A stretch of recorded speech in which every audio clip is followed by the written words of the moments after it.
દાહોદમાં Shriram cooperative credit સોસાયટીની ચૂંટણી માટે મતદાન પ્રક્રિયા યોજાઈ। સરસ્વતી સ્કૂલ ખાતે આયોજિત આ ચૂંટણીમાં કુલ 10,000 મતદારો પોતાના મતાધિકારનો ઉપયોગ કરી રહ્યા છે। આ ચૂંટણીમાં પરિવર્તન અને વિકાસ એમ બે મુખ્ય પેનલના કુલ 14 ઉમેદવારો મેદાનમાં છે, જેમાંથી મતદારોએ 7 ઉમેદવારોને ચૂંટવાના રહેશે।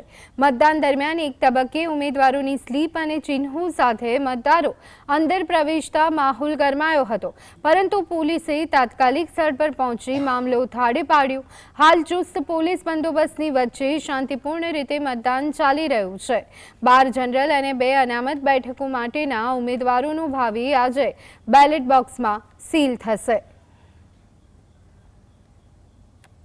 ઉમેદવાર અને આજે અનામત ઉમેદવાર SC ST માં એક ઉમેદવાર એમ કુલ 7 ઉમેદવારોની ચૂંટણી થઈ રહી છે। એમાં કુલ 14 ઉમેદવારો છે અને આજે દાહોદના શ્રીરામ કોઓપરેટિવના સભાસદોએ આ ઇલેક્શન નહીં પણ એક ઉત્સવની જેમ ઉજવી ખૂબ જ માત્રાની અંદર આવી વોટિંગ કર્યું છે અને આ જે કંઈ પણ શ્રીરામ કોઓપરેટિવની સોસાયટી જે છે એના ભાવિ આજે સાંજે કોના હાથમાં આપવા તે નિશ્ચય કરવા માટે આજે આવ્યા છે।